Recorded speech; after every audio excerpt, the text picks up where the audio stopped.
Rose and Teresa were among 9 siblings in their family, sharing a bond that included buying lottery tickets together and making regular road trips to Connecticut casinos in search of jackpot riches. In 1995, the sisters had signed a notarized contract when Teresa had won $165,000 playing poker, while her sister Rose played slots nearby. Teresa had split her winnings evenly with Rose, giving her $64,000 in payments, with about $18,000 left unpaid, when in 2004, they had an argument over a few $100s shortly after Rose had stayed with Teresa for a few weeks while recuperating from heart surgery. The argument in 2004 resulted in their not speaking to each other. Teresa said she thought the dispute would get resolved in time and that she never said or intended it to end their relationship or their notarized contract. Rose said that Teresa told her over the phone that she did not want to be partners any longer, so Rose tore up her copy of the contract and started gambling with her brother instead. About a year later, a ticket he purchased using Rose's numbers won $500,000. Rose said that because Tony bought the ticket, she could not have split it with her sister even if she wanted to. Initially, Teresa sued to get a share of the winnings in 2005. But a judge dismissed Teresa's lawsuit under a Connecticut law that makes gambling contracts illegal. The Connecticut State Supreme Court, however, in a ruling that took effect in August of 2009, said the sisters' agreement was not covered by that law because it involves legal activities. The court said the case could go to trial. Now, why did the case eventually go to trial? Because each sister was so convinced of her own self-righteousness that they allowed their anger to burn like a smoldering fire, and they lost sight of what mattered most: their relationship with one another. When Jesus was asked what the greatest commandment was, he replied, "Love the Lord your God with all your heart and with all your soul and with all your mind. And the second is like it. Love your neighbor as yourself." Jesus came to teach us about God's love and to teach us how to live lives of integrity, loving God and loving others. So it is, one day on the side of a mountain, Jesus taught his disciples in the crowd, saying, "You are the salt of the earth, the light in the world." Jesus wanted his listeners to understand that there was more to living life of integrity than simply living outwardly as the law of Moses required. Jesus wanted his listeners to understand that living a life of integrity meant that their inward thoughts and attitudes also needed to be focused on and filled with God's love, as well as their actions and their spoken words. In today's language, Jesus was saying to his disciples and listeners, "You know what you have been taught all your life, but I'm here to put a new spin on things." Now, for Jesus to make such a claim was radical. No one had ever contradicted the law of Moses or tried to add to the words that Moses had given the people.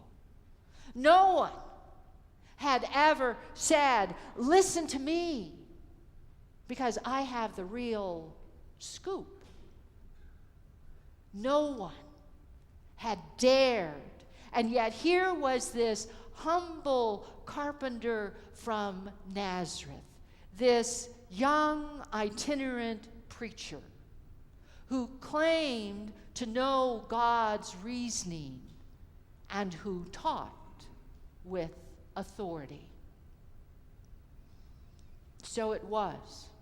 Jesus understood the ongoing battle between good and evil waged in every man, woman, and child. Understood not just the external choices that the world could see being made, but the internal battle God could see being waged for the soul of each one of God's children. Recognizing the need of God's children to understand what God requires, living lives of integrity, Jesus began to teach his followers how to be salt and light to the world. Now, it may very well be that there were those listening to Jesus teaching that day who scratched their heads and wondered, how can I be salt of the earth? How can I be a light to the world? I am but a shepherd. I'm only a carpenter. I'm a wife and a mother. I manage my home. I care for my children. While others may have thought, well, I'm too old, or I'm too poor, I'm too young, I'm too sick.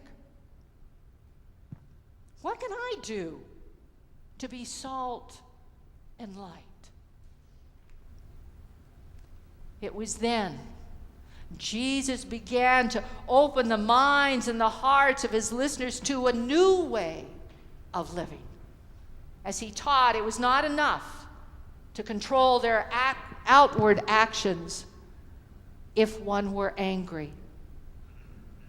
Jesus now taught that one must also control one's inward thoughts and attitudes, for Jesus understood that there were more ways of inflicting pain on someone than by hurting them physically.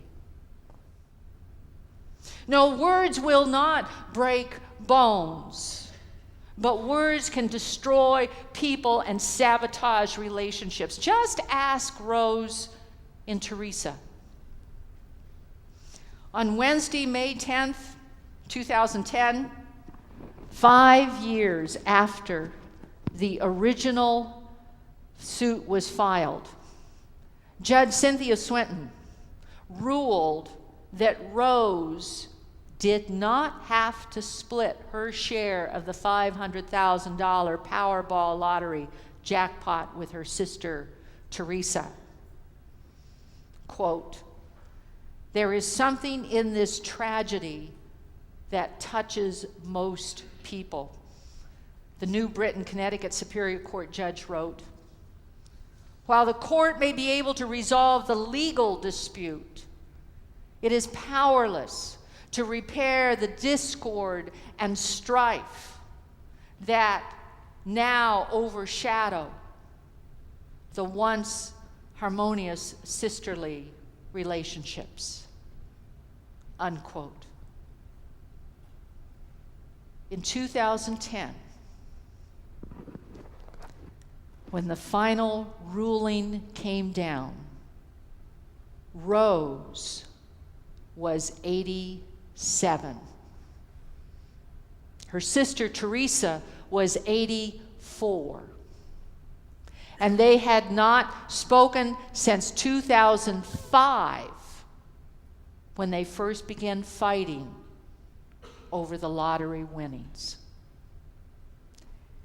It is sad that the relationship between the sisters was not more like that of two young boys named Paul and Johnny, who were playing together one afternoon after they'd gotten home from school. And all of a sudden, they began fighting, as little boys are often prone to do. And Johnny yelled at Paul, "I'll never speak to you again." At which point, both boys ran home. And the next day after school, there they were, back out playing with each other again, as if nothing had happened. And later over the dinner table, Paul's mother asked her son why he and Johnny were speaking to each other again. And her son replied, "Me and Johnny are good forgetters." Christ calls us to be more than just good forgetters. Christ calls us to be reconcilers, to intentionally reach out, seeking to bring healing and restoration to broken relationships. There are those times when we cry out that reconciliation is not possible, that we cannot do it, that we have lost our way, that we do not know where to turn. It is those times when we need to turn to the one on whom we can depend. For with Christ, nothing is impossible. When Leonardo da Vinci was working on his painting, The Last Supper, he became angry with a certain man. And losing his temper, Leonardo lashed out at the man with bitter words and threats. And returning to his canvas, Leonardo attempted to work on the face of Jesus, but was unable to do so. And finally, he put down his brush. He sought out the man and asked his forgiveness. The man accepted his apology, and Leonardo was able to return to his workshop and finish painting the face of Jesus. When we seek to live lives of integrity, to be salt of the earth and a light to the world, there will be times when we find we will need to step out in faith, reach out a hand, and say, "Let's work things out," to a sister, to a brother, to a friend, to a colleague, a coworker. And when we do, we will experience God's peace that passes all understanding. Sometimes reconciliation will be easy, and sometimes it won't be easy. At all times, whether things are going well or whether we're struggling, we need to trust God for wisdom and discernment, and for God's grace to guide us in all that we do. And as Pastor Dan comes forward and brings us into this time of prayer, may we truly seek God's guidance in all that we do.